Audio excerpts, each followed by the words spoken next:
Paramashivoham.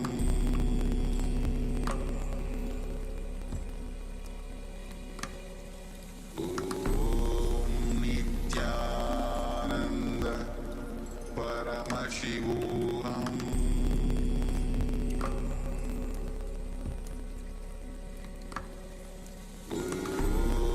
Nithyananda Paramashivoham.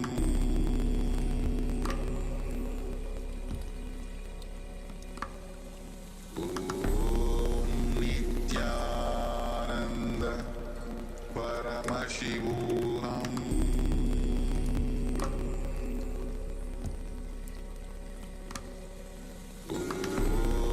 Nithyananda Paramashivoham.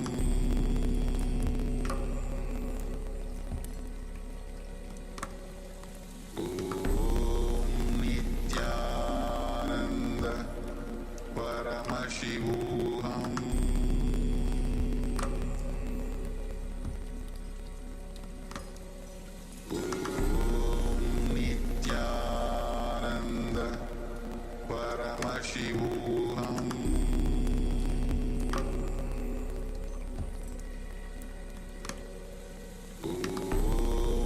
Nithyananda Paramashivoham. Nithyananda Paramashivoham.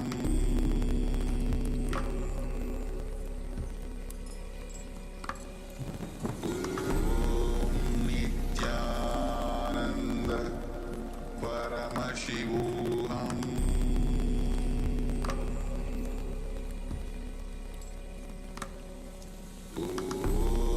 Nithyananda Paramashivoham.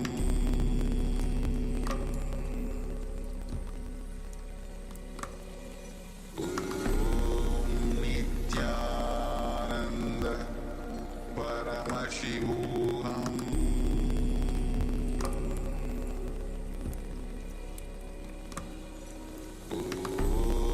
Nithyananda Paramashivoham.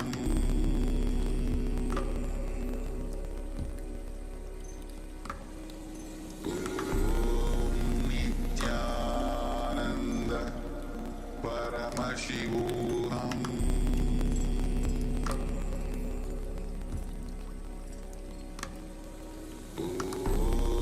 Nithyananda.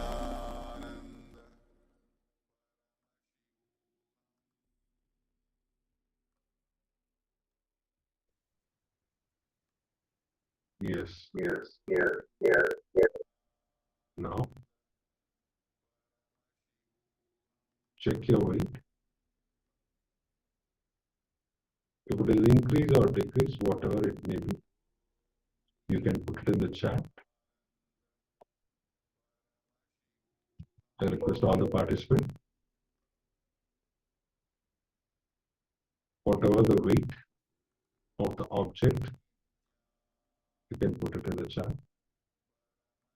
You can check the initial weight and the final weight. And you can share it in the chat. What was the weight before the power manifestation and what was the weight after power manifestation.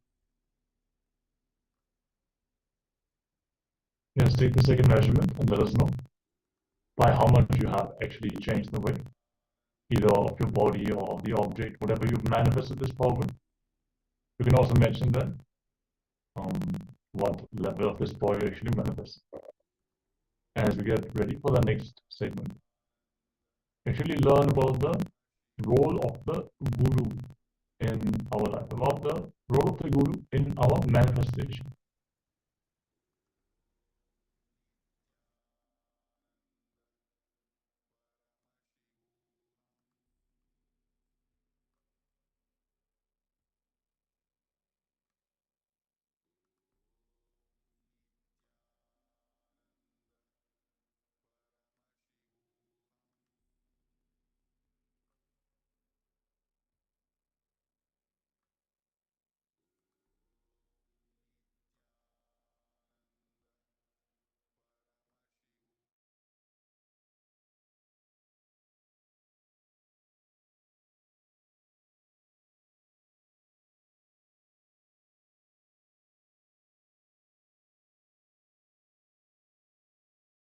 See Krishna's personality. He never gave up on people even who are hypocrites towards him.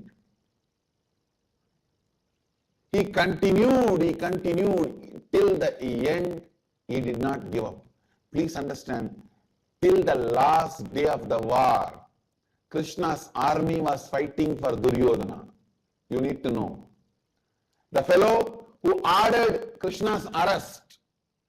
See, when Krishna went as an ambassador, as per the Dharma, Hindu Dharma, ambassador cannot be arrested or harmed. I think all these laws Hinduism created first. How to interact with other countries.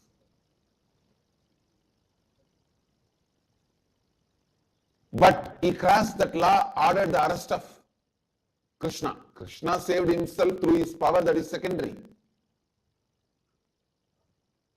He goes to that extreme. But even to Duryodhana, Krishna doesn't say no. When Duryodhana comes to Krishna for help before the war, actually this Duryodhana coming to Krishna for help happens after Duryodhana orders Krishna's arrest and Krishna saves himself. Even the multi-layered people, the hypocrites who behave one way here, one way there, even the multi-layered people, Krishna did not give up. That is why I am saying he is Purnavatar.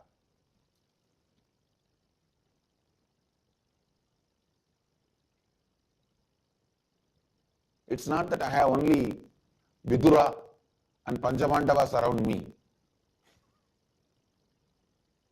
I have enough of Duryodhana Shagunis. Multi-layered people. But it is Krishna and his inspiration. I don't give up. I continue to handle. I tell you, Krishna has set a trend for enlightened beings and incarnations. The ethics of enlightened, the etiquettes of enlightened, the behavior, how it should be, Krishna has set a trend.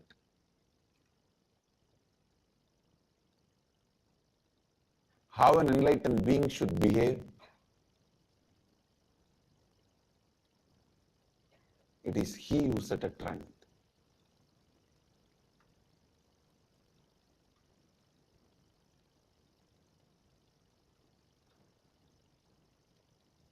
He did not say no to Duryodhana, but he knows the multi-layered personalities will always be stupid.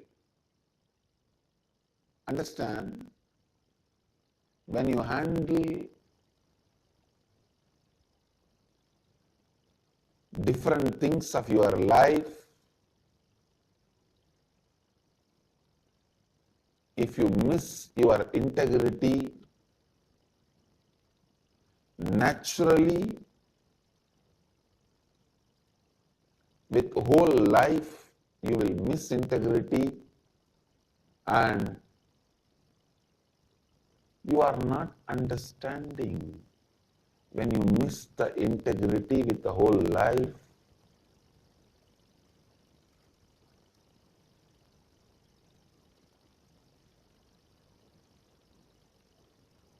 you will desire stupid things. Understand? The worst curse given to a human being is having desire towards stupid things. You don't need to destroy somebody. If you make him and have desire towards stupid things, that's enough. He's destroyed. If somebody likes stupid things, you don't need to destroy him at all. His desire towards stupidity will destroy him. Please listen. When you are not integrated with the life, the curse life gives you is, it makes you like stupid things in the life. I tell you,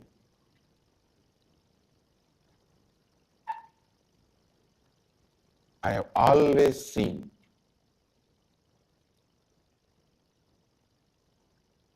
when you start being disintegrated to life, you may think you are successful. No. You will start liking stupid things which will bring your destruction. See,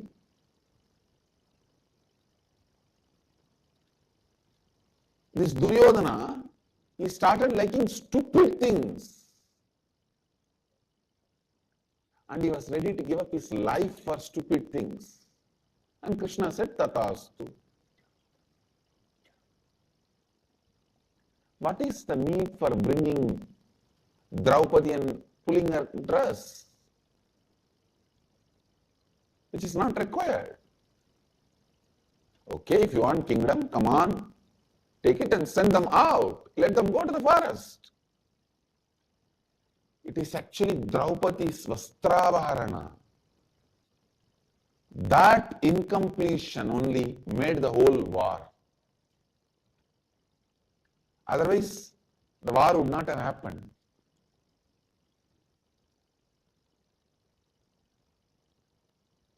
I have also seen when people start liking stupid violence, very stupidly they will utter words. Stupid words, stupid, abusive behavior. I know they have started destroying themselves. But unfortunately, no teaching of Krishna, Duryodhana was ready to listen, or Duschadana was ready to listen. When you started liking stupidity, the master's words don't enter into you. That's our problem. Worst thing can happen to a human being is liking stupid things. Worst thing can happen to a disciple is master not able to tell what he wants to tell directly to you.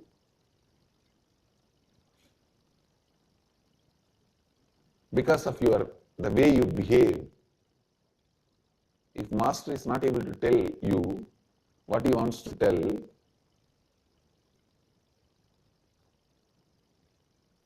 then no one can save you, no one can protect you. Master is cosmic life insurance, understand?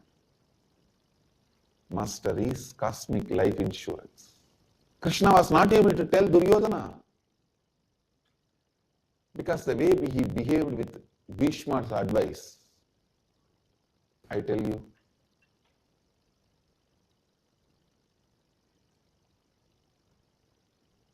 liking for stupid things, uttering stupid words, behaving in a stupid way is a self-destructive component of it. It's like a cancer. Nobody else is needed to kill you, destroy you. Nobody else is needed to destroy you. Krishna, the most powerful incarnation, the most complete incarnation, the Purna Avatara, he did not give up on even Shaguni. Can you understand? Embodiment of stupidity. Sahuni. He did not give up on him. Hero is a person, whether you, I tell you, Krishna is the greatest hero happened on the planet Earth. People of his time either liked him or hated him but can't avoid him. Liked him or hated him but can't avoid him. What an amazing personality. When I try to enter into Krishna's personality and explain, I feel like I am standing in front of Himalayas.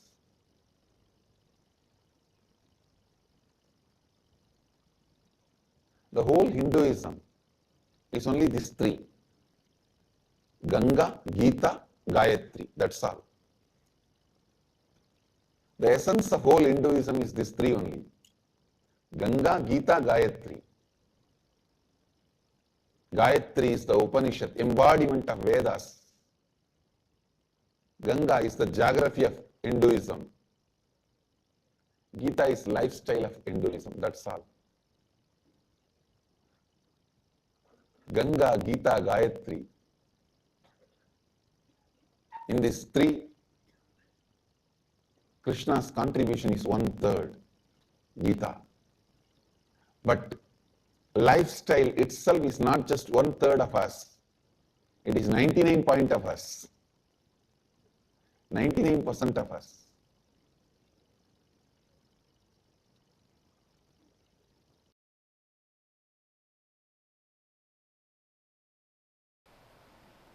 Next, Sarvam Brahmopanishadam. Understand whatever exists is consciousness, including what you don't like in the life. People say everything is okay. Who invented this examination and office? When you are a child, you think everything is okay. Who invented this examination? When you grow up, you think everything is okay. Who invented this office?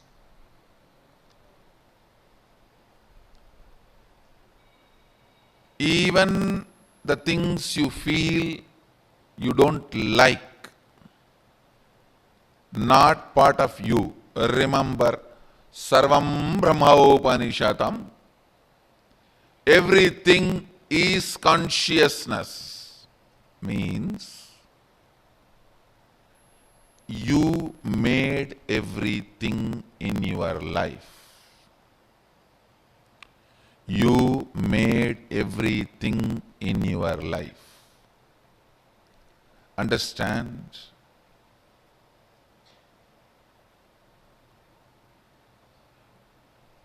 I am not talking this idea that you made everything in your life as a philosophy, moral. No. I am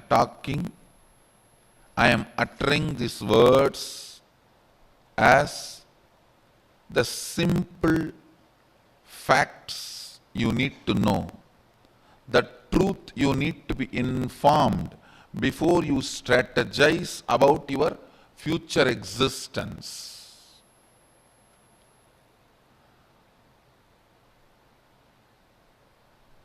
Life is all about strategizing for future existence. You exist to strategize for your future existence. For the right strategy to happen in you, you need to be informed of these basic truths. Sarvam Brahmopanishadam. Everything exists is consciousness.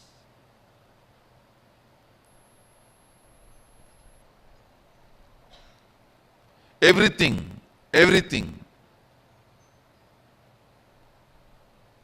exists is consciousness. I still remember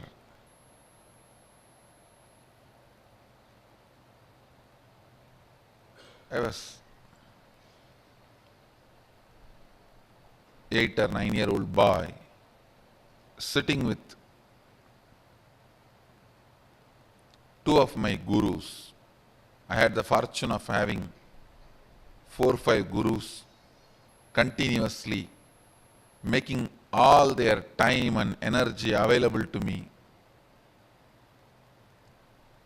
So I was sitting with 2 of my gurus, and the temple bell rang. the lifestyle in Arunachala is so beautiful. You know it is morning only when you hear the temple bell. You know it is breakfast time by listening the crackers in the temple. Every puja, there will be temple crackers. All the 6 pujas, there will be temple crackers. Only listening to that sound, we know the time. So the temple bell rang, means Nevedyam. The food is being offered to Sadashiva. Both my gurus immediately looked at me and said, go and bring the prasadam. After the Nevedyam is done, it will be given to all the devotees. It will be shared with all the devotees.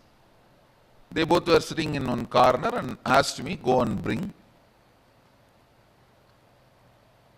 I went to the place where they distribute the prasadam and waited. Puja was over. The rituals got completed and they started serving. And I stretched my hand and the priest gave one share. It's like one share itself will be almost like half a kg rice. In one big leaf they'll give. And then the pujari was telling, the pujari saw before going to the puja that I was sitting with both my gurus, and the pujari is very greatly devoted, highly devoted to both the gurus. So the pujari saw and told me, hey, take 2 more for them also, they are sitting. Take 1 for you, take 2 more for them. I was a little reluctant because one of the boy and girl who were my classmates are standing in the queue next to me. They will laugh at me, taking so much, all for one person. So for this purpose only you are sitting in the temple whole day.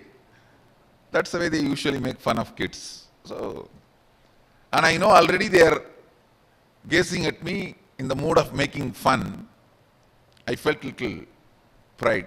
I am from a big family, and again I have been told from beginning that you are from big family and you have to behave yourself like that in the public.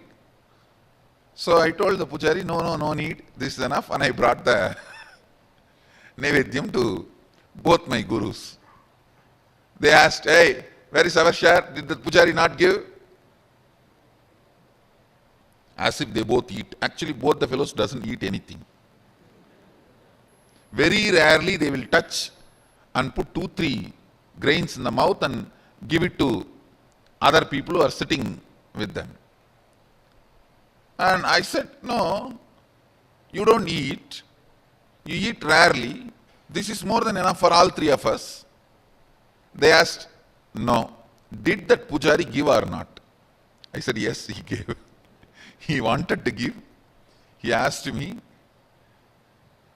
take 2 more to both the swamis. Then they asked, why did you refuse? No, behind me, my classmates are standing. They will make fun of me that I am taking so much. Am I going to eat so much? And for this food only I am in the temple. They will tease me. I don't want to get teased by them, so I brought only my portion. Till this moment they were very casual, laughing, smiling. Immediately I saw Kuppamal staring at my eyes and saying, go to their shop street and beg and bring the food. That's the word she uttered. They both own a shop. This means their father owns a shop. The same street where my father also owns a shop, and The whole street is literally ruled by my grandfather. He is the head of that whole association. So I always walk in that street with the pride. I'm a grandson of this guy, you know. And all the shop owners are either family or friends. So any shop we enter and eat anything, whether it is jaggery or dal or anything in any of the shops is free, and we'll directly go and sit. And in village actually we know literally everyone's name. And it's a different lifestyle. But in that same street I have to beg now. All will make fun. What happened to your grandfather and his wealth? They will ask all questions and they will tell my grandfather. That is the next problem. That your grandson is begging in the street, why you are not giving food for him. Of course, one good thing I had, I think this is the greatest boon Sadashiva gave, just obeying the Guru Vak. I think that's the greatest wealth I brought with me, I tell you. The future may think, future may describe various things as my main contribution. Some may say my Gurukul is my contribution, and some may say the science of manifesting powers is my great contribution. Some may say science of enlightenment is my great contribution. But I tell you, the greatest thing I brought, which was useful for me, is surrender to the Guru Vak.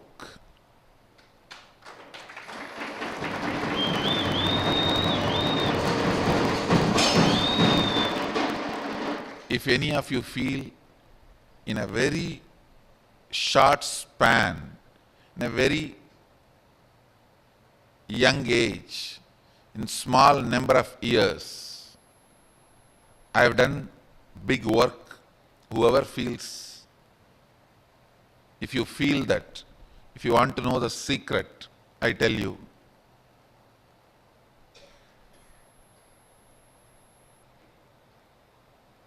complete surrender to the Guru Vak, to the letter and spirit, that reduced lot of time wastage. The moment my Guru said, go and beg the same street, in the same shop and bring food, I know now it is a serious. It's not casual. It's not fun anymore. It means I have done something out of my pattern or out of the context which my masters are correcting. I tell you, I stood up, straight went to that street, begged and brought whatever I got. Naturally, all friends, family, they all gave so many things. I have to take a small pulling cart. In villages, there will not be rickshaw, the hand-pulled cart. So I have to hire a small hand-pulled cart to bring all the items I got as bhiksha to my Guru. So I hired a small vehicle and brought the whole thing and put it at the feet of both the Gurus, and I realized, understand, that was one of the greatest realization I had.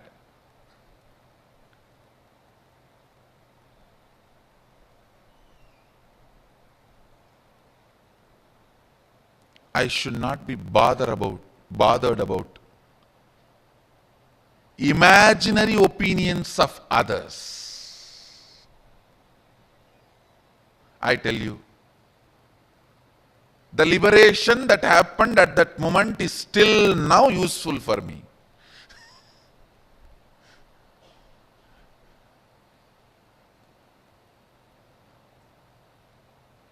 Next day I had a chance to talk to both my friends. They were asking me, hey, why were you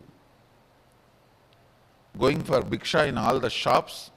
Did you do any prayer or is it any divine commitment? In villages we have a habit that if somebody is sick, they pray to Venkateshwara and Kuladevata, that they will go for bhiksha and bring and offer it in the undi. Still we do that. Every Puratasi month, all the Vaishnavas, they go for bhiksha and take it and offer it to Vishnu temple, and Shaivites every Margasirsha month go for bhiksha and offer it to the Shiva temple. They asked, when both the friends asked me that, hey, did you have any prayer? Why were you begging? In the mind I was thinking, only you fellows are responsible for my begging. And only now I understand, you guys did not even have the idea which I was thinking you guys will be having. Understand. If you understand this one truth, the amount of time you are wasting in your life without moving towards your goal will be cut 80%. I am telling you.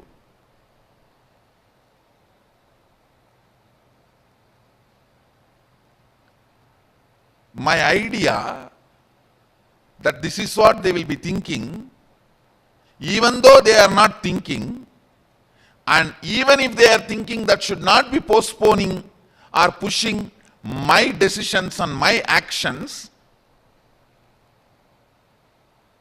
But imagining this is what they will be thinking and not doing what I am supposed to do. Please understand, this is one of the most powerful, sickening patterns in which all of us are stuck. Sickening pattern. Yes, if I worked on completion, I myself would have got out of that pattern, but when I am 50, fortunately, I had that implicit surrender to Guru Vak. It only took 50 minutes for me to get out.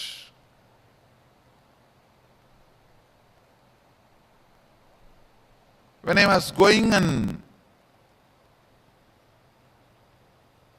doing bhiksha, I just know the pattern. There is some pattern, that is the reason, some reason.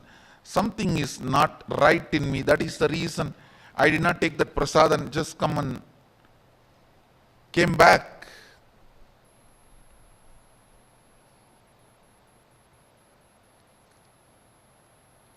Not taking the temple prasad and coming back is too small act. It's not a big thing. And if they just shout from where they are sitting, the priest himself will bring and give it. Because it was only audible distance. They were sitting inside the temple only. They could have shouted, hey, get the Nivedyam, and he would have came and given. The act is too small, but they know the reason is too bad. That pattern cannot be allowed to live in me. Guru is the most sweetest being who sacrifices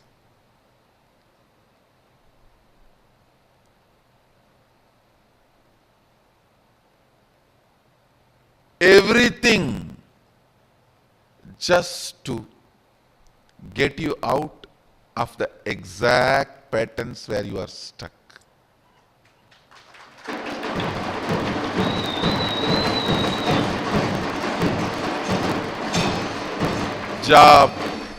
job of Sadashiva, first and foremost job of Sadashiva, when he assumes the human body, he sacrifices, he is Tyaga Raja, he sacrifices anything and everything just to get the disciple out of his pattern. Just to get the disciples out of their pattern.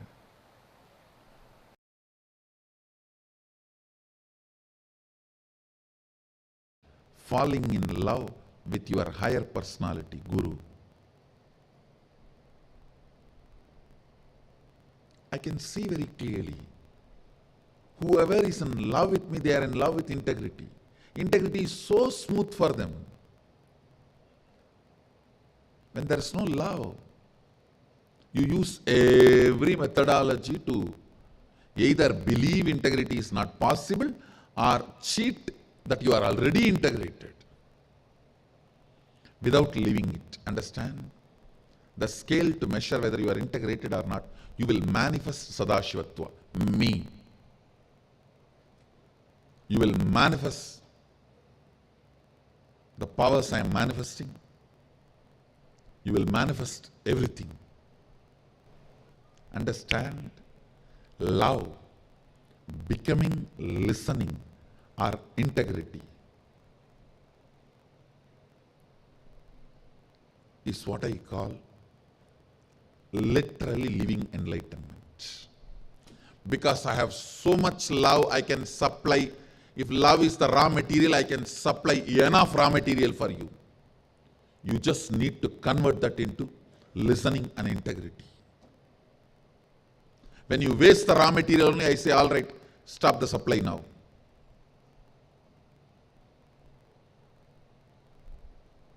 If you convert my love into listening and integrity, I'll give you unending supply because I'm ocean.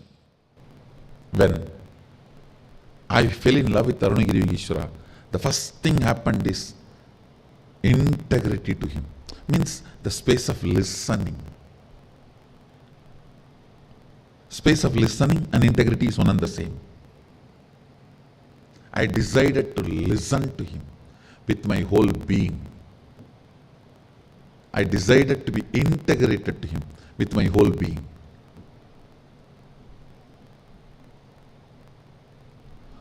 Falling in love can either make you decide to possess and squeeze and suck and exploit him, or it can make you decide to be integrated and listen to him. Both can be done. Both can happen. That will only decide whether you are going to be Rudrakanya or court dancer.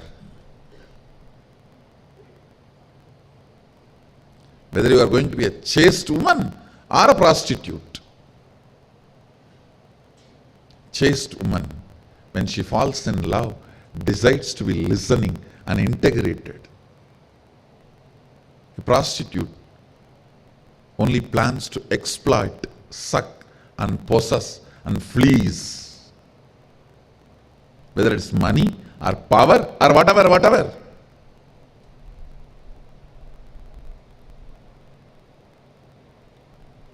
Same thing for man and woman both. It is not gender based, it's gender neutral. A real disciple, man, when he falls in love, he decides to listen and integrate it.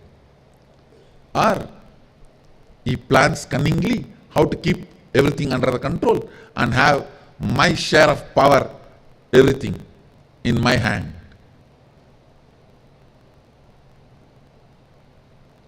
When I fell in love with Arunagiri Yogeshwara, I decided to listen and be integrated. How to prove I am in love with him? He doesn't have, he is not missing anything that I can add. The only way I can prove that I am in love with him is my integrity to him. That's the only way I can prove I am in love with him. What he does not have, I can give and show that I am in love with him. He brings 9 planets and puts it in front of me and he's teaching. I asked him, what are you doing?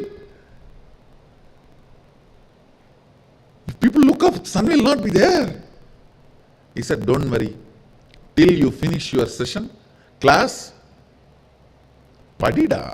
நீ படிக்கிற வரைக்கும் எவனும் மேல பார்க்க மாட்டான்டா.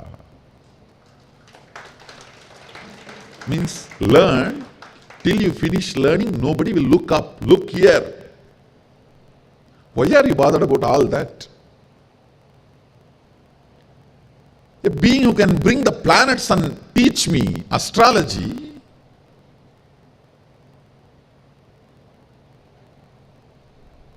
what can I give him? My integrity is the only gift, or my integrity is the only way I can say I love you. The only way I can tell him I'm in love with you is just being integrated to him.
Yes. With this, we are all now getting ready for the Kumbh Mela segment, where we are going to prepare ourselves for the Kumbh Mela celebration. Yes. Now, we will enter into the Kumbh Mela celebration. Be seated. Then after that, we'll be having Venkateshwara Bhava Samadhi Darshan. So let's enter into the Kumbh Mela session now. After that, we're going to naturally continue with the Acharya sessions as usual. So stay tuned and join back in for the continued Paramashivoham session.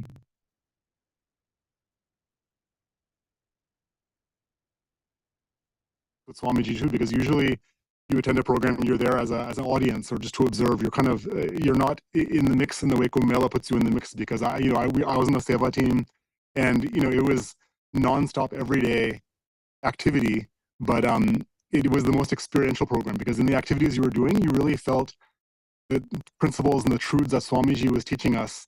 You were seeing it in real time. So it was something entirely different that is hard to compare to other programs, but it was something like you described, seeing Hinduism in action, and definitely gave me a whole new appreciation for Hinduism to see it alive, and again at the grandeur and scale that I'd never seen before. So how was it like? What was it so different? Like every day, actually, we have been listening from people, whoever is coming here. Everyone is saying this one thing. It is not the same as the usual programs. And why do you feel that it is so important? How has it positively impacted for you? What kind of a transformation or shift did you experience? Yes, well, as I was sharing before, it was definitely the most experiential program, because the whole time I was there, we were working. It wasn't like we were just sitting with Swamiji and kind of following him around. That was happening too. He was giving darshans, he was giving initiations. We would follow him to the snan and the grand procession, but otherwise we were just deeply involved in all the activities of the whole camp. Helping with Annadan, helping with managing the crowds that were coming to the temple every day, and just seeing, that Swamiji wasn't just sitting, passively overseeing, in some corner. He was everywhere. He was in the kitchen. He was in the shrine. He was giving darshan to thousands. He was attending to us too in the programs, and so the whole time we were just running around. But he was too, and he was showing us how it's done, right? And so that was something I in doing that and experiencing that, it was such a good training, because now I have 2 small kids and I have lots of animals, and having kids is just like can be as crazy as Kumbh Mela sometimes. So, but nothing phases us, nothing phases us, because whatever we have to face, it's like just all the uncertainty and whatever the intensity of that, I think gives us such a depth that we can face things outside of that seem very small afterwards. Wow, so true. Actually, like you said, seeing Swamiji, this is something that I've been hearing from everyone. They say, in Kumbh Mela, we saw Swamiji everywhere. He will be there everywhere. We just don't know how, but he will be there. That is so true. Whether I remember, like the sheer volume of people, like you all can see as we talk right now, the amount of people, and it was not like just one public sitting with everyone. No, there were different sections of people. To each one, Swamiji used to attend. And like I still remember, Swamiji would start with the program participants, who were themselves in thousands, right? The program participants conducting initiation sessions, processes, and then there were Adinavasis and Paramashivoham team, who were literally like Swamiji used to guide each one for their project, what they need to do, whether it's infrastructure, or then Swamiji would go to kitchen, micromanage what's happening there. And then attend to the temple, like giving feedbacks for the alankars, making sure it's like, everything is proper, and guiding each of us. And at the same time, morning to night, being available for the public that comes to receive Swamiji's darshan and blessings. Wow. Just the volume, the scale at which Swamiji was, like, it is, I feel like, even in the human level, for all of us, it's just impossible that one person can do so much. And the most important factor is, throughout Kumbh Mela, you will never see, Swamiji would never even lose his smile. There's no question of stress here. Even that smile, that joy that Swamiji radiates was always there. So that is something that's phenomenal. So yeah, I just wanted to hear more from you in terms of what kind of a shift did you experience? Like how, like in a personal level, like you beautifully shared that how it was for you in terms of you were able to manage anything that is coming your way, which is something people may probably do like some kind of a master class for or some kind of a course for. But I don't think even then this level will come. You have when you say pets, you have a large family of pets, so many, like it's like they're all also your children and you are with them. And how was it different for you in terms of the job that you're doing? How did your approach to life shift just by you becoming part of that Mumela? Go ahead, Aya. Yeah. So I think it's in the Kumela, I was on the Seva team. And so Seva team was doing all the infrastructure, wherever we were needed, we were there. We were helping build things, we were helping, manage, watching security, watching entrances and doing, various tasks, even cleaning bathrooms. It was intense. You faced every possible problem or issue. We had to deal with it and face it, right? And the one thing, I don't know if it's been shared in previous sharings, but during the Ujjain Kumela, just to describe all of the tasks that were required in managing all of that's a huge undertaking, even on a good day. But during the Ujjain Kumela, we had such crazy, inclement weather. We had tornadoes come through the camp, and literally, it was a massive destruction across Ujjain. Yet watching Swamiji, how he handled that and how he responded to that was just, again, an experiential training in how to handle crisis and just sail through it. The moment that I remember experiencing that was, we were in a one session, and again, when I say a session, it was like 6,000 people sitting around Swamiji for an initiation. And during that initiation, Swamiji very boldly declared that he was Paramashiva. He said, "I'm declaring I am Paramashiva." And almost immediately after he said that, there was a thunderclap in the sky. We heard thunder. Something that you'd imagine seeing in a movie or something. It just sounds very dramatic, right? But it really happened. And immediately after that, it started raining. Torrential rain came down. It was downpours. I remember sitting in that hall and watching literally the roof getting torn away as we were sitting there. And despite that, though, no harm came to anybody, and there was no danger. People were obviously terrified and very scared, but everyone just was perfectly safe in the middle of that chaos. And again, it was like a tornado. We were watching the structure being torn apart right while we were sitting inside of it. And Swamiji, but during that moment, I think those moments are very revealing, because Swamiji, during that moment, he didn't run for cover. He didn't stay in a safe place. He went outside and confronted the tornado and just made it stop. And so he ran to the trouble, he handled it, dealt with it, and it wasn't even like he hesitated. He just took care of things. And that's something that I think, anyone to be able to do that or to achieve that in their own life, I think is something very profound, and no masterclass, nothing can teach you that or give you that experience. Absolutely. Such an important thing you highlighted in this. Let me actually tell you, you were saying that, I don't know if this was shared before, every single day, like last few days, we've been doing this segment, and every single person who has come so far, without mistake, they have highlighted two main aspects.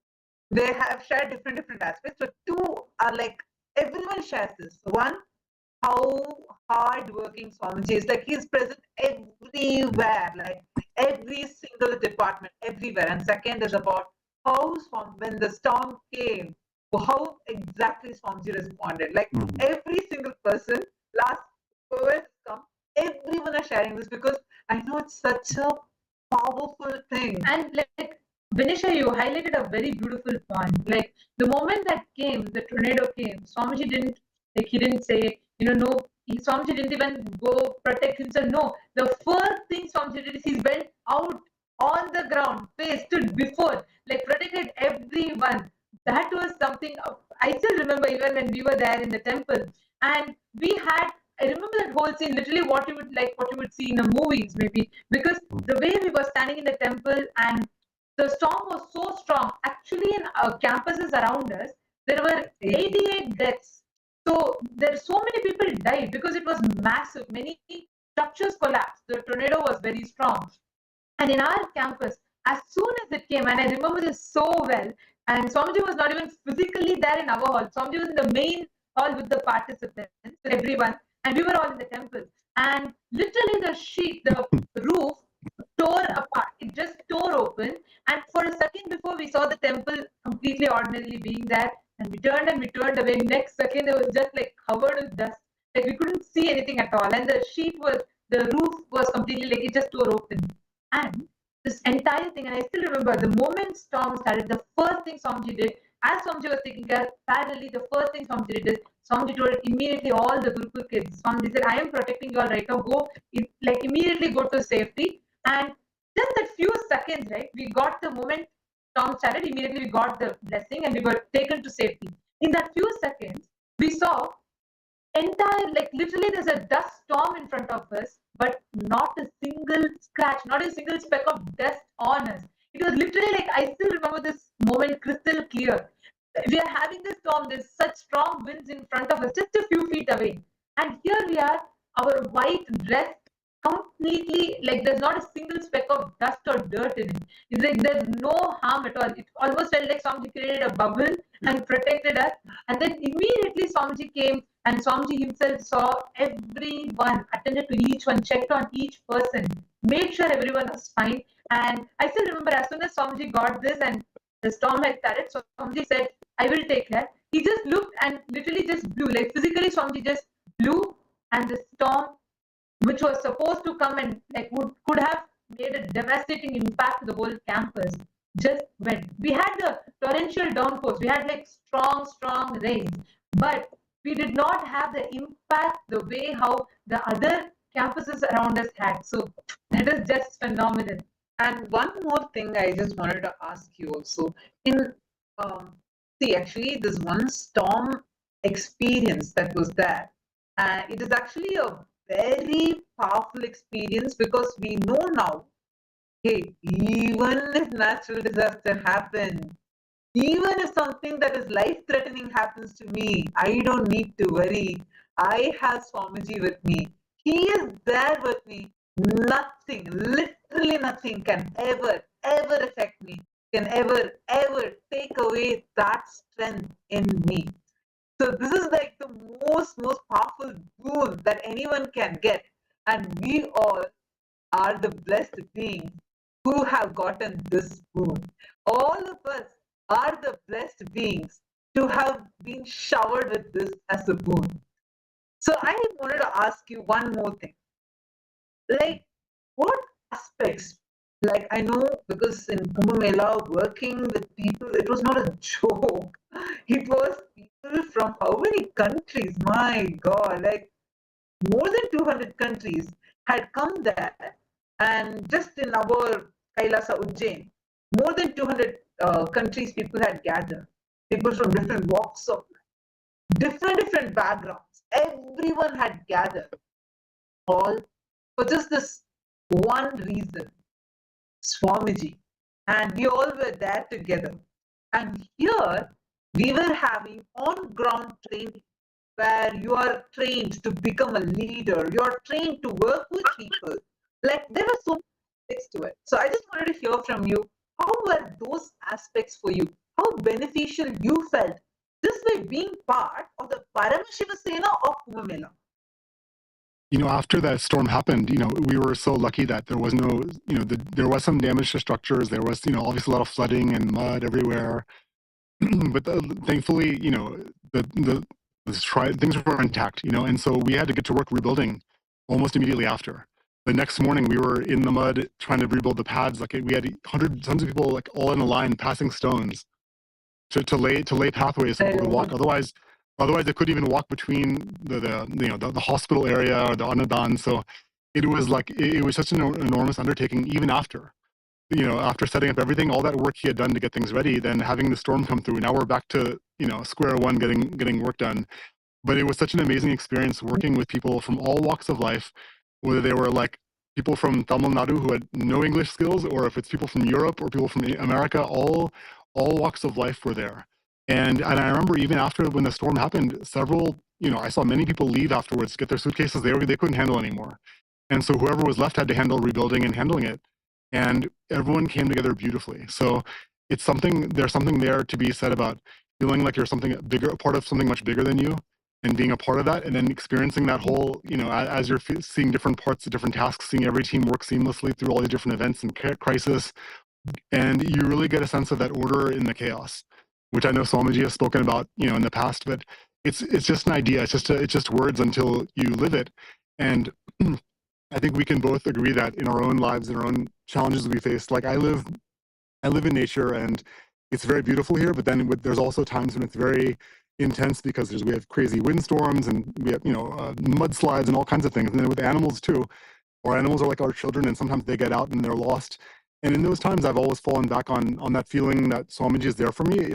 We're going to handle this. We're going to get through the crisis and the chaos. And that really was an experience I first felt at Kumbh Mela, seeing it firsthand, seeing how he handled crisis, how he handled chaos, and then feeling that in my own life and experiencing that. So it's the lessons I've taken from that are something that I cannot quantify. I can't, looking back, it feels like a dream now sometimes, some of the experiences I had there as far as just, I remember spending one day just doing security on one gate on the far side of the camp, and there was nobody walking through. And I spent from morning till night watching that gate. It was the most boring day in some ways, but I had to stay awake and alert for the whole time.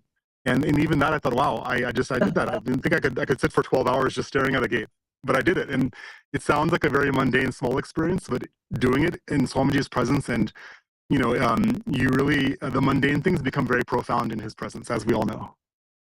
That's the most important thing, Aya, because you are experiencing whatever you are experiencing in the presence of Swamiji. That's like literally the alchemy happening, because anything else is just an experience. But that touch, that alchemy that's happening, that is what is that, the presence of Swamiji. Actually, now we are seeing you here in the background. You're also, there are some clips that also show you being in the Kumbh Mela, being part of the Seva team and working with people. Like actually you can see like different sects of people whom we never thought we would ever interact with in our life, or people we would ever meet. But now working with these different people, and especially because it's happening in the presence of Swamiji, you get that alchemy process happening in you. Like now, the ability to actually talk to people, ability to really experience that from people, ability to be able to, connect and work in a large stimuli. All these things are some of the qualities that are, you're taught to build in, and you're expected to go to some kind of a class, or maybe have years of experience. But even then, you can't handle humanity like in this manner, in this scale. And here, Swamiji made it happen so beautifully with absolutely no conflicts. It was just so much of love, because Swamiji infused the whole ambience, ecosystem with love. And do you remember how people would just be in love with Swamiji in the whole of Ujjain, where everyone had just come in, and continuously they would be offering their love, gratitude, blessing, receiving the blessings from Swamiji, and people would be showering their love with offering roses, offering garlands, then trying to take selfies with Swamiji. It is these profound experiences. Now, see, the moment you remember, you're with that wide smile, because it's it's something that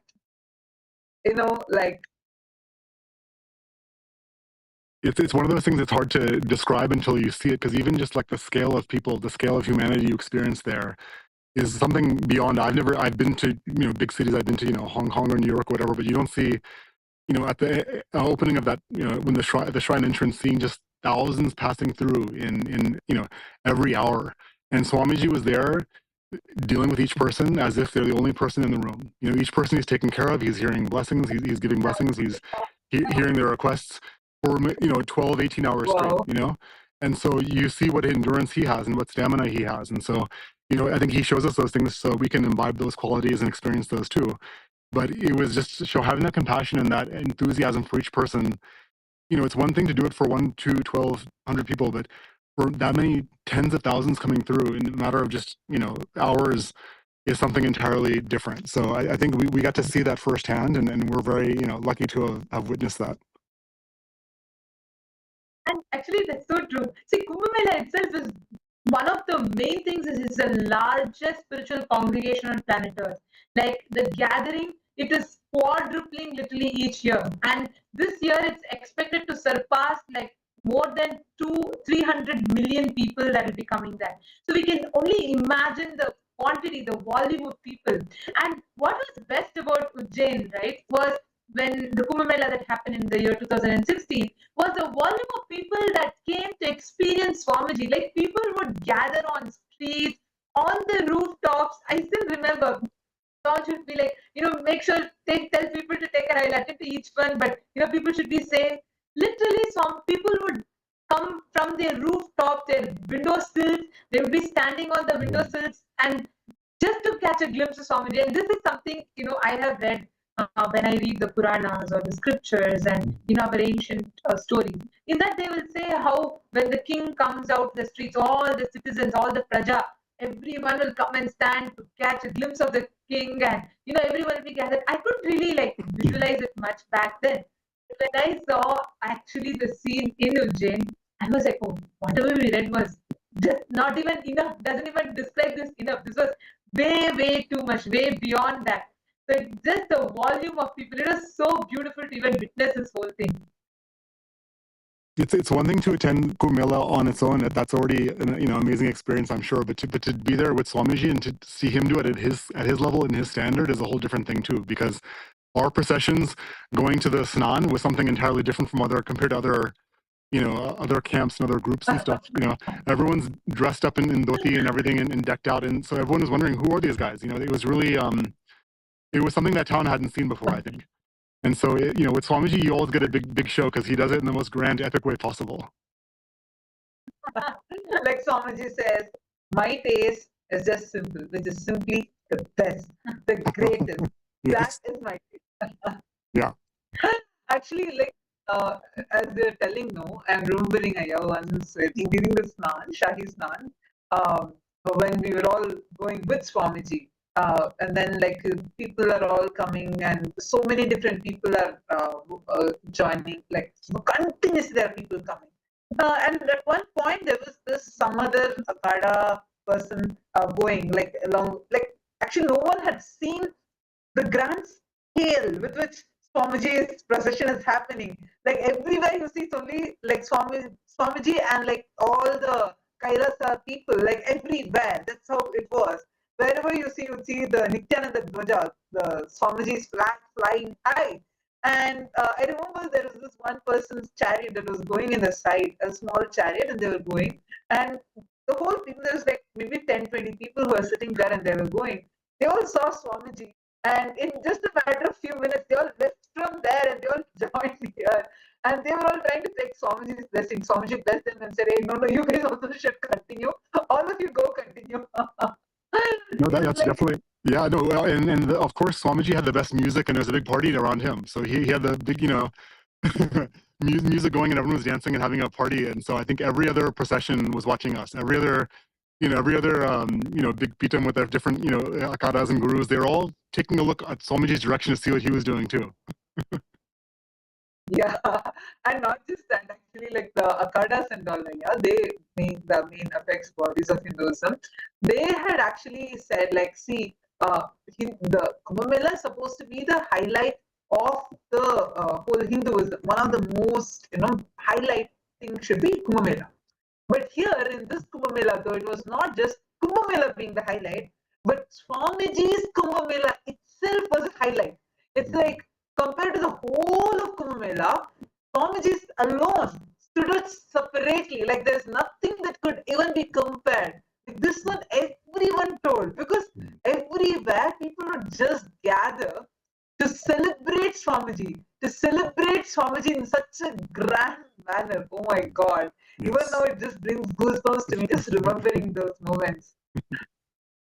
And I also wanted to ask you, now when you are, learning this kind of way of working on ground, and being there, seeing especially the way how people are just showing their love, devotion to Swamiji, gratitude to Swamiji. What kind of a way, like in a very personal level, did you experience a different perspective which you had never before experienced in any other program? I think, in this program and other programs, you're there with Swamiji, again, as the audience, you're there, not observing, but, it's more passive experience in some ways. You can compare any program to, they're all special. But something about Kumbh Mela is so different because it is purely experiential. It's all about doing the work. And in doing the work, you experience the principles, you experience the truths. And also just dealing with the everyday people too, because even during Annadan, I met people from Ujjain who were locals, who were, I used my basic Hindi to kind of communicate with them and talk to them. And it was nice just meeting people on the ground there who are just so thrilled that this is happening in their hometown. And I saw that in the shrine, I saw that in the Annadan, I saw that, across the board, seeing the local people being benefited by Swamiji and what he's doing on the ground for them was something that you don't get to experience in an IA. In an IA, you're there kind of as a participant, but here you're helping Swamiji do his job for everyone else around the world, right? So it's something entirely different because now you're acting as a helper, as part of the whole operation, not just as a participant, as a guest.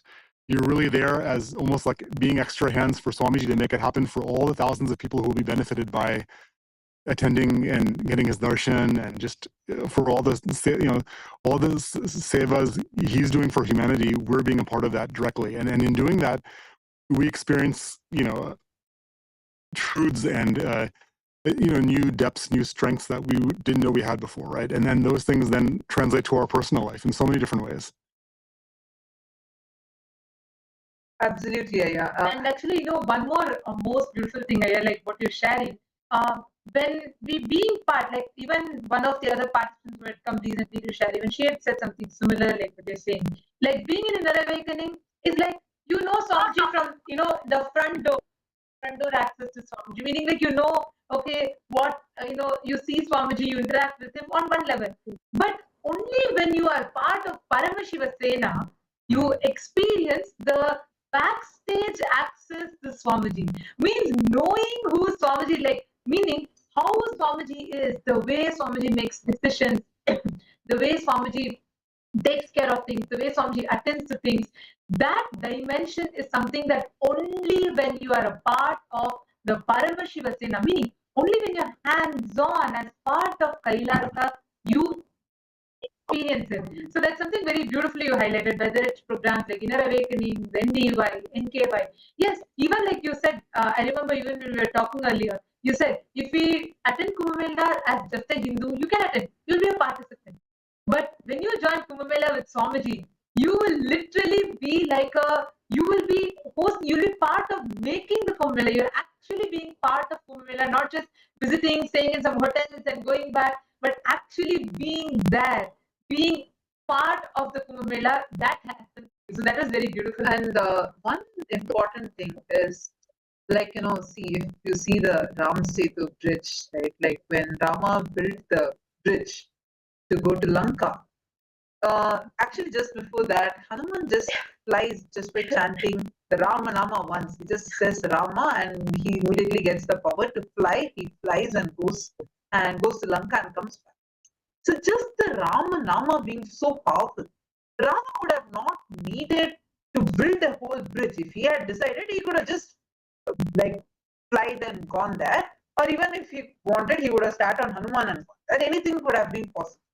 But he was too compassionate to let everyone, every being that is there, to be a part of this Leela. And that's exactly what Swamiji did for us. Like, he doesn't need any help. He does not need any of us. Yet, he allows all of us to be a part of it, to be part of this grand happening. We all would be doing, we'll be thinking, oh, I'm just taking care of cleaning this small place, or I'm just taking care of cutting this few vegetables in the kitchen, or I'm just taking care of maybe tying these things together for the temple. We would be thinking of these small tasks, but before even you realize, oh my God, I have been so blessed because now I'm part of such a historical happening. Actually, I hear that was a celebration by the whole Hindu diaspora for the coronation. Like Swamiji was coronated in 2015. Swamiji was coronated as a Supreme Pontiff of Hinduism through a 3-day grand Atyudhira Mahayajna. And following that, this literally the Hindu diaspora came together, celebrating Swamiji as the Supreme Pontiff of Hinduism. Now see, now each one of us that got to be a part of it, a part of the history, forever. This is going to be celebrated forever. This is the day happening. Because the amount of people, the work, the services, the love that Swamiji did, the showered, it's just so sweet. And now we all are part of that historical happening. That happening now, we are a part of it. Like how, like even the smallest of the squirrels were getting to be a part of that Ram Setu building, like making that bridge happen. And they too, by just dropping a few pebbles, even though that would have not made a real big difference for the bridge, but that seva, they are remembered forever. Same way, we are being blessed by Swamiji to be part of this and being a part of this forever. Now, how does this make you feel? Just remembering this, how do you feel about this? It's really wonderful and inspiring to hear it again, because I think you said it beautifully that Swamiji, whenever he takes on some goal, it's always a goal. He's going to achieve it, and he's going to do it in some grand, amazing way. And he's letting us be the vehicles for making that goal happen, right? Whether it's a small task or a big task, he transforms you by you doing that work and being a part of it. And whatever you think your potential is, whatever you think, oh, I can handle this much, he'll take you obviously 5 times that at least. And in doing that, though, your whole outlook, your whole capacity changes. And so I think you said it very beautifully that this is an opportunity for us to, again, be the vehicles to make his intentions happen. And he's just working through us to transform us, and he's giving us that chance. Otherwise, you're right, he can do it himself. He has enough ganas and bhutas to do his job. So it's a very special opportunity for all of us to participate and in the process transform and grow and benefit so much.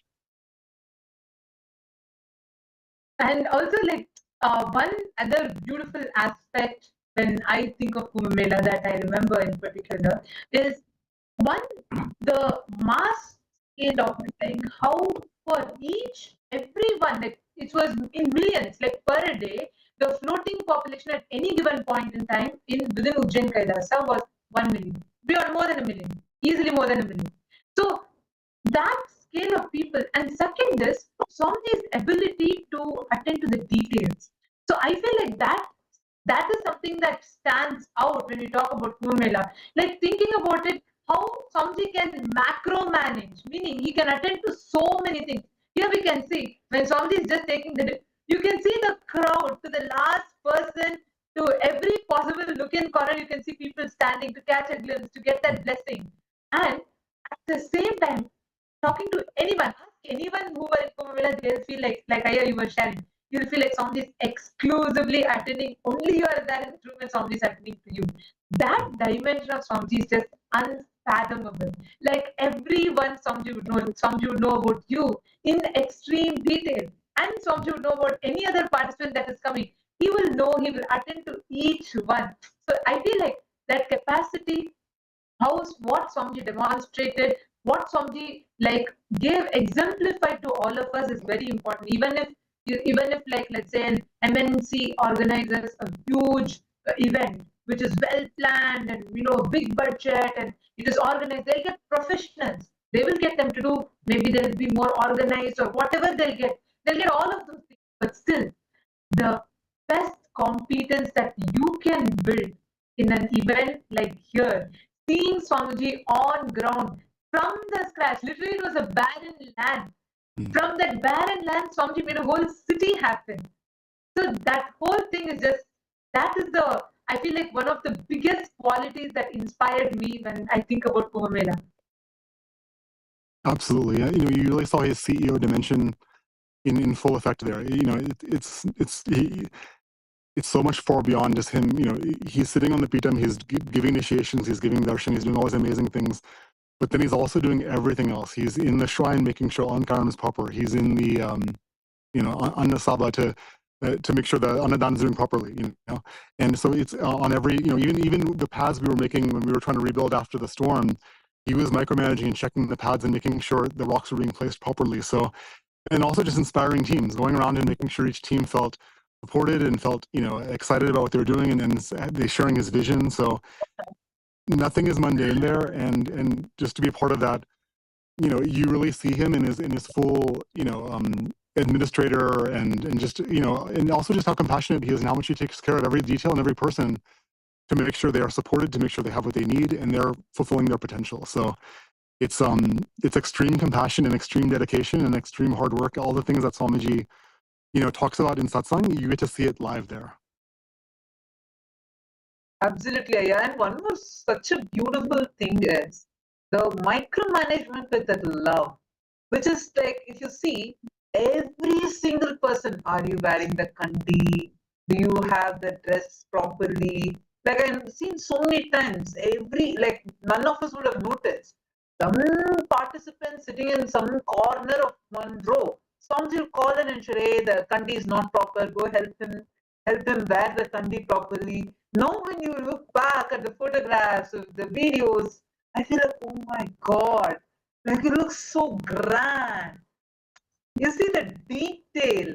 It's not even just the planning of, the deities. Assembling the deities is a huge job. Actually, only during Kumbh Mela, Swamiji himself would come and teach us Alankar in such a busy schedule. Swamiji will say, no, take the reference photo of Mahakaleshwar temple, see the linga. See, this is the way how the linga should be. And this is the way the eyes need to be drawn. This is the way the dress needs to be pleated. It's like this level Swamiji will teach us. And 2-3 days back, one of the person who was leading the kitchen, she had joined. She said, Ma, Swamiji used to teach me how to add masala in the food. What kg masala needs to be added for the mass cooking. I was shocked. And then there was one more person who came and shared how he was sitting as one participant in the program. Swamiji came and attended to him. The moment he felt sick, the next moment, suddenly the curtains opened, Swamiji saw him and attended to him immediately. It was like God, like Swamiji is everywhere, physically everywhere. When they say like how Bhagwan is omnipresent and how he is there everywhere, you can literally experience it. And doing all this, even if someone does 0.1% of what Swamiji was working on, we will all immediately have stress, so much stress. But see, 2 a.m. in the night, Swamiji is fully letting everyone take selfies with Swamiji just because they're coming and asking. Swamiji is like, come on, if you want to take selfie, come take selfie. It's okay. Like, this is the way how, this is actually 2 a.m. in the night. Swamiji is giving darshan. The day starts for Swamiji around 4:30 a.m. And it's still continuing. Still 2 a.m. is still continuing. Because that whole 3-month period, actually, Swamiji did not even enter into samadhi or rest, nothing.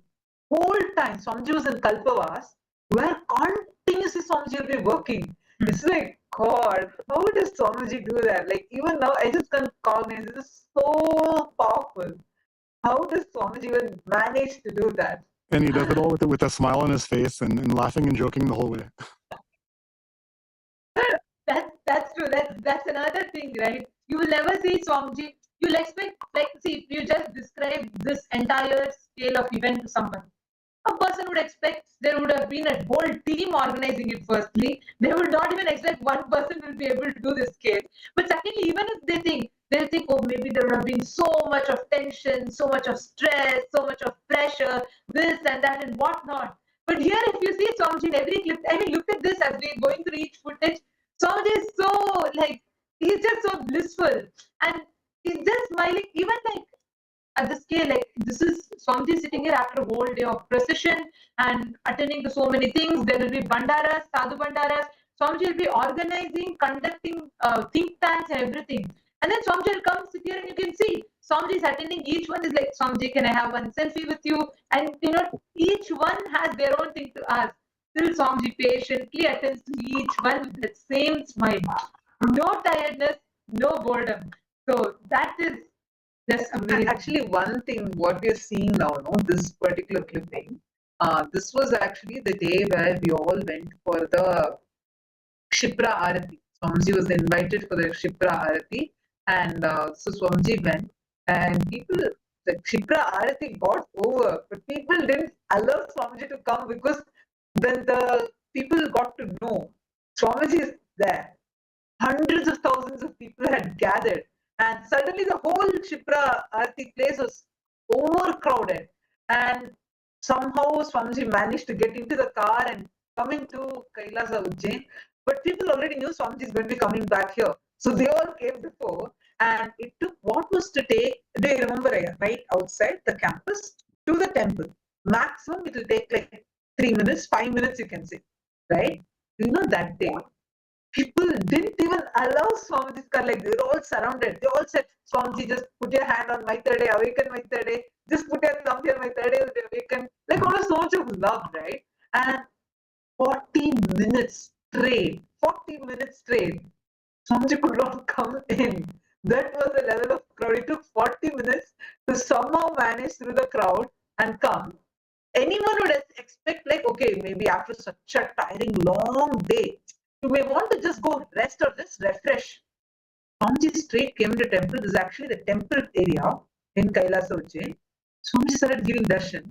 And everyone, smallest kid to an old elderly person, Swamiji, they'll come and ask Swamiji one selfie. Okay, Swamiji will come, take selfies, and he will so sweetly hold the phone for them and help them read their letters, attend to their prayers, attend to each person. My God. And this darshan went on till 2 a.m. in the night and still continuing. Like, this gives me, it's just so sweet. And I can't even describe it because it's just too much to comprehend. How did Swamiji do it?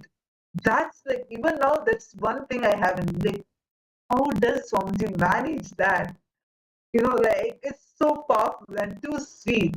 And because we constantly start thinking of it, like you see Swamiji doing it. So what happens is you start imbibing that. And now you will see, like as you were sharing in the beginning, right?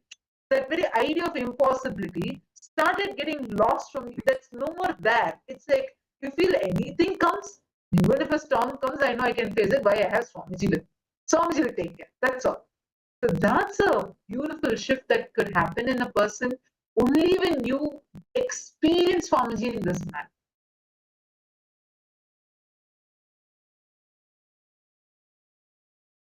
I had just one more thing I wanted to ask you is now in like, you know, being NRI, like you staying outside in a different country and being a Hindu, and how was it for you from the perspective of a Hindu to experience?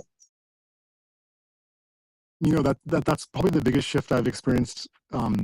Just knowing Swamiji in general and being connected to him is he's made Hinduism a lifestyle for me, not just something you read about in books and just, you know, you hear about as a story, as something that happened before, you know, or even visiting a temple, you know, doing those things. You don't have the full context. You don't, especially as an NRI, we don't, you know, growing up, I you know, we attended pujas and stuff for like major holidays and those things, but Hinduism wasn't like a daily routine or a daily reality for me. And so that's the, you know, that's one thing I experienced throughout Swamiji's programs, is that deeper and deeper connection to Hinduism and to that lifestyle of our, you know, of our ancestors, and wanting to preserve that civilization because it is so special and so unique. And so it's such our greatest inheritance that we should protect it and preserve it and expand it. And so that's been, you know, since to see Swamiji experience that through Swamiji, and also to see him, you know, take that mission on, whether it's through Kailasa, whether it's through his programs, his initiations, being available for these things, and also making these major festivals a reality for us. You know, like I was, and Kumela was something that I knew about, I respected it, I knew it was the most ancient gathering of humanity, the most large gathering of humanity. It's a very special, you know, ritual in our dharma. Yet I had no plans on going anytime soon. It was something I wanted to.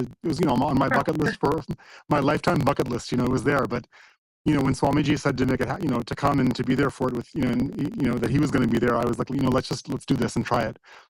And you know, in doing that, that's, you know, I remember he initiated us, I think, into puja or Shiva puja, I think, during that program, and I think, wow, I've been, you know, that's been a part of my life since then. That's a way of my life has just changed fundamentally.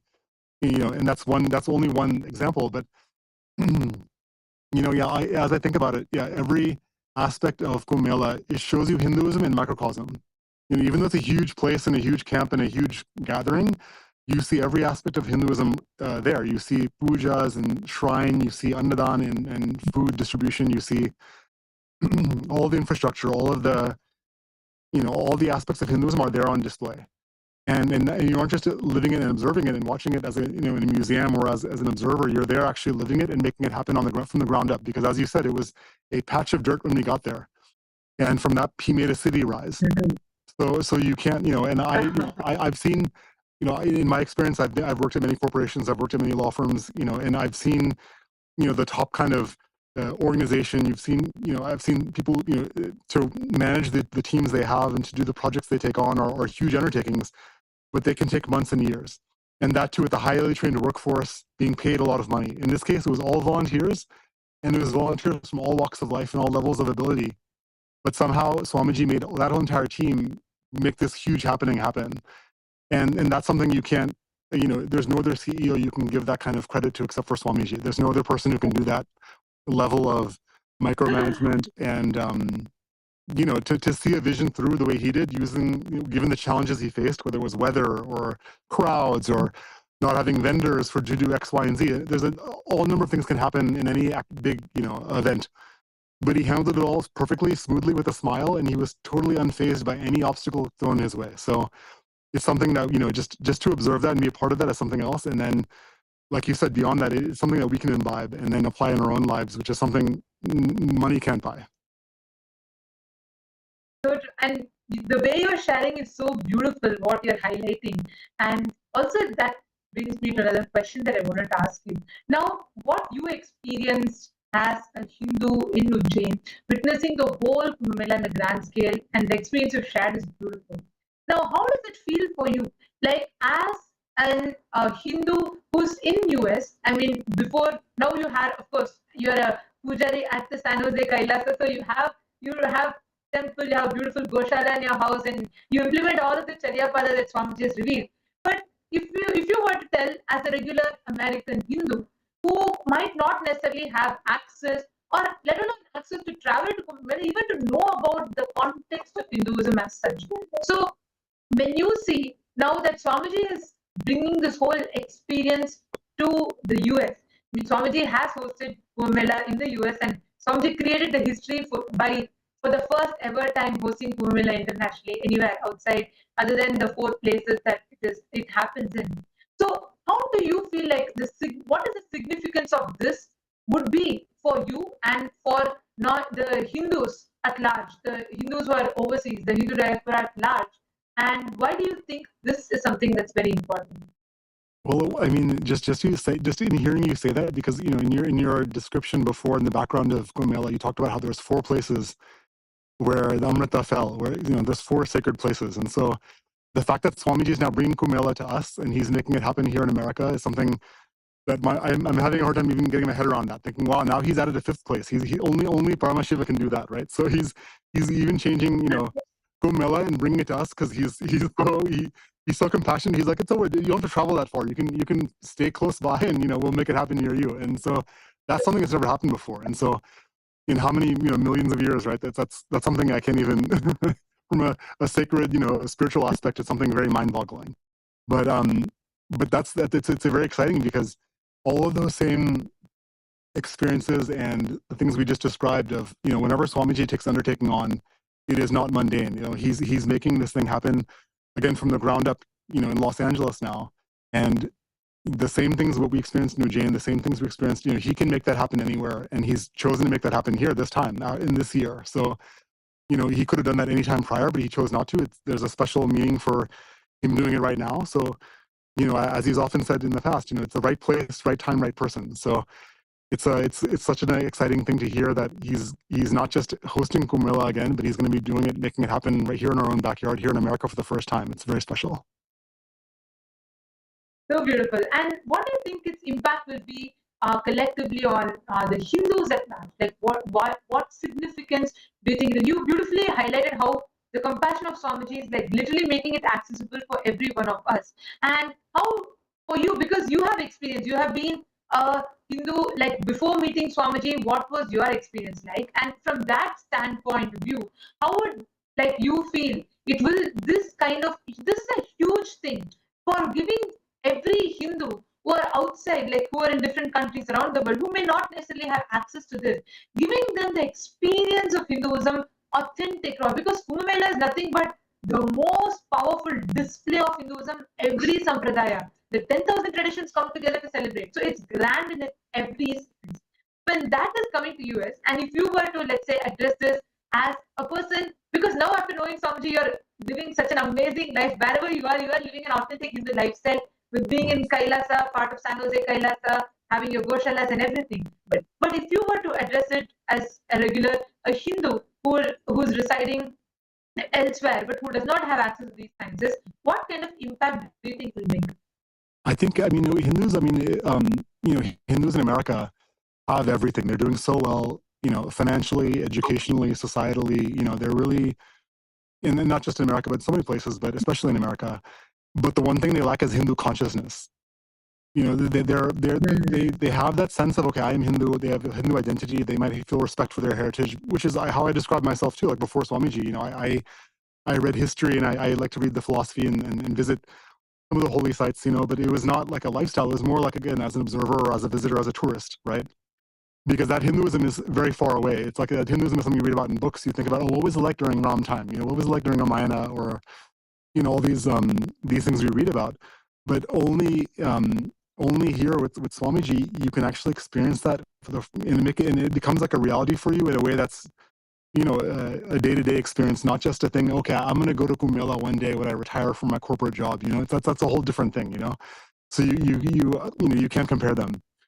And I think that's exactly what Hindus in America need right now, is that a sense of reawakening Hindu consciousness, of realizing what it is and to experience it and to see the value in it and to want to preserve it. Because otherwise, it's just right now I think Hindus. I think Swamiji said it in a meeting earlier. Swamijis are that Hindus are good donors, but they aren't good volunteers, right? So they may care about a cause or care about Hinduism and want to donate to some temple or to some cause, but to actually live it and do the work is very hard for them. And so I think that's one area where Swamiji is uniquely situated to solve that and to change that, because with him you can't just be an observer. You can't just be a passive participant. You have to actually be involved, and he will get you involved if you choose to, if you're open to it. And so I think that's the biggest benefit, I think, for Hindus in America, is that they can see Hinduism actually as it actually was and is, which you can't really find in most places. You can't see how it truly was in the modern times. And Swamiji has given us that. And then to give us the experience of Kumbh Mela in America with his kind of initiations and his own, the dimension only he can add to it, is something beyond words and beyond price. So I think it's an opportunity for American Hindus to really rise up and kind of reconnect with their identity. And I think we'll see maybe this is why he's making it happen now, is that we'll see a shift really in the Hindu diaspora from this point on. And I think that's what we're going to witness hopefully with this Kumbh Mela, is that it'll cause a outpouring of support and re-engagement with Hinduism that is not there today.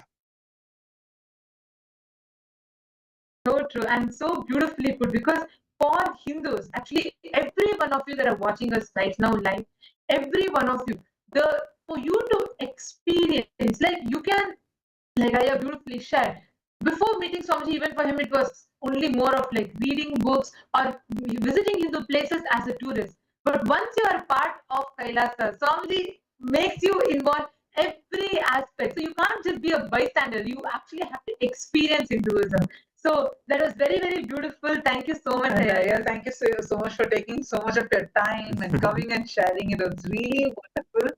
And of course, to remember those sweet moments, the memories that Swamiji has given us all. And it's just so sweet. And thank you so much for taking your time and coming. It was really wonderful to listen from you, and so many different dimensions brought out during this time, whether from your corporate background or your personal experience and how you saw Swamiji and how as a Hindu. So it was really interesting. And thank you so much for taking your time and coming and joining here. So before we conclude, do you want to tell anything to the viewers that are watching us right now? What do you want to recommend to all of them? I think sometimes hearing these stories, it sounds too good to be true, or it sounds too just, too outside of the, idea of what's possible. But, everything we've shared, we really lived it and experienced it and saw it. And it wasn't just us, it was thousands of others. And each of us was transformed by the experience in different ways, but in very profound ways. So if you have the opportunity to take this on and do this, it's not, it sounds like, it's on a mundane level, it sounds like volunteering or doing something, but it's so much more than that. And in doing so, you become a vehicle and a vessel for him and his energy and his vision. And that can only transform you. So if you're thinking about it, do it. And if you're doing it, congratulations. Thank you so much, Aya. Thank you so much for taking your time and joining. Nithyananda. Thank you, Nithyananda. Thank you. To all the viewers that are watching us right now, we request each and every single one of you that are here to take a moment and go ahead and sign up. We request all of you to sign up at ecitizen.info/USCUM. We request every one of you take a moment and head to this link, sign up here. You will be able to receive this as a direct blessing for you, where you are going to see how the powerful experiences that we have been listening from each and every one every single day. So many people coming and sharing with all of us will become your own personal experience. And the way, see, for every one of you that listen to live now, so if you are the experience, actually here right now, what all of you are seeing, you're seeing one of the way how the significance of what it means to experience, be around Avatar. Because for us, we're not attending this Kumbh Mela, you're not being part of just as a Hindu, as a bystander. No, you are being part of Paramashiva Sena. Right now, you all can see how the Naga sadhus, the beings who have mastered their body through the yogic powers, this Naga sadhus, they were sent by their guru to offer their respect and gratitude to Swamiji. This honor, where you can see, they are tying the huge chariot in which Swamiji is seated on their male organ, and they're pulling it, which is the highest reverence and gratitude form of worship given only to avatar of Paramashiva. Naga sadhus don't bow down to anyone else other than Paramashiva, Mahadeva himself. So because the guru who was present when the special process was done for Swamiji, when Swamiji was young, a very special, unique alchemy process was done, a yogic training was done. And during that time, that was the guru of the Naga sadhus who was present at that time, instructed these Naga sadhus to come and offer this gratitude to Swamiji, which is why they all came and they all had offered this as a huge honor. This is the highest honor that will be offered, and they offered that to Swamiji. So you get to be a part of this. I mean, like just seeing each one of these clips and seeing, wow, is this too sweet? And now, as all of us are enjoying, reminiscing these moments, and I know I keep seeing a lot of you who are signing up continuously, and welcome to each and every one of you who have signed up, and all those who are yet to sign up, go ahead and you will be able to get all these, whatever was shared, as your own experience. So take a moment and go ahead, sign up at ecitizen.info/USCUM. And now we have a very, very, very special news for all. Now, in just a few minutes, we are going to be experiencing the very special live darshan of Swamiji as Bhagavan Keshavartha Murthy, Bhagavan Venkateshwara, who is gracing all of us. We are going to be having a very special standing darshan of Swamiji as Bhagavan Venkateshwara, and just having one glimpse of this darshan, it is so powerful. Any kind of an inauspiciousness, wealth negative pattern, anything that you may have would all simply melt away. And that is the darshan all of us are going to be experiencing now.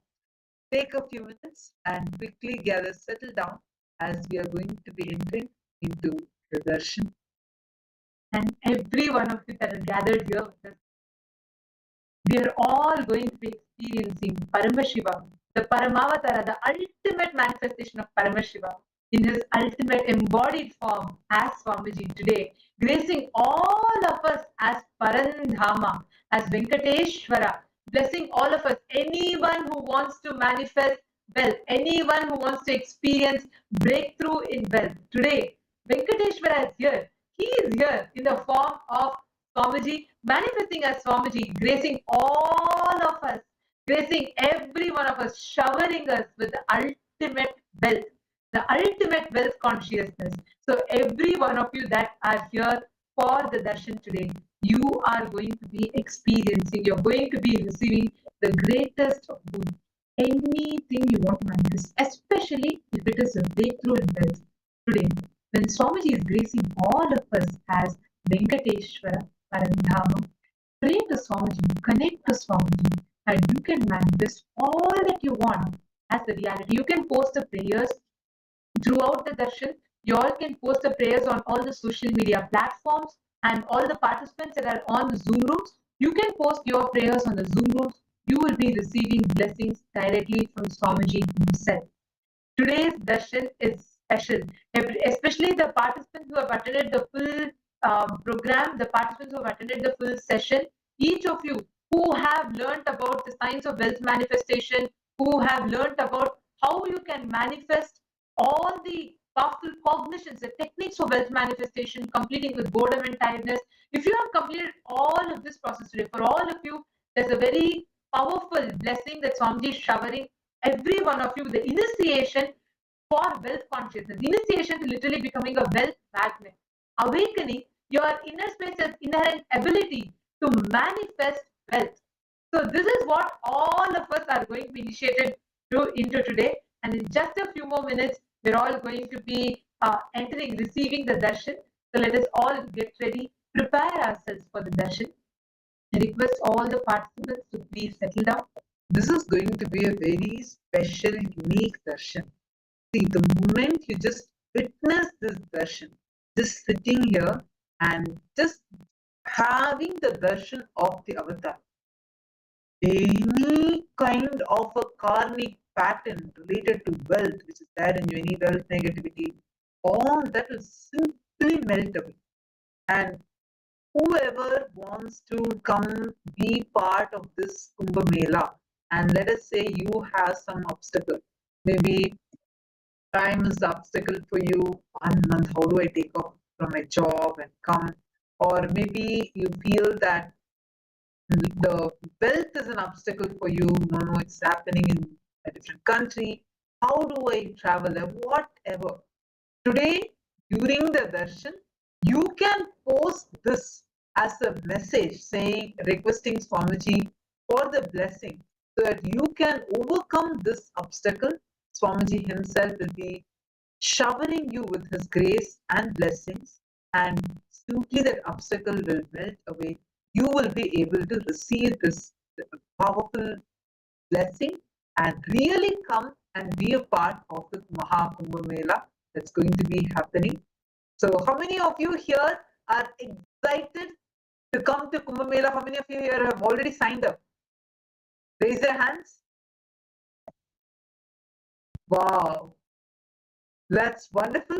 How many of you here have some obstacle? You really want to come, but because of some obstacle, you're not able to come. Please, can you all raise your hands? Okay, now all of you that are raising your hands, put this as a prayer to Swamiji right now. During the darshan itself, post this as a prayer, and Swamiji will be blessing all of us. And simply you will see these obstacles will melt away. Also to all the participants, whoever wants to receive the blessings from Swamiji and you have started your Sarvanyapita journey, today is a very special live darshan that's happening. So make sure you are here and witnessing this darshan, receiving the blessings from Swamiji. Post that exact prayer you have for you to manifest that Sarvanyapita, the manifesting, becoming a Sarvanyapita Yajaman, Sarvanyapita Karta, or Sarvanyapita Ishwar. Post that prayer and you will be able to receive this blessing from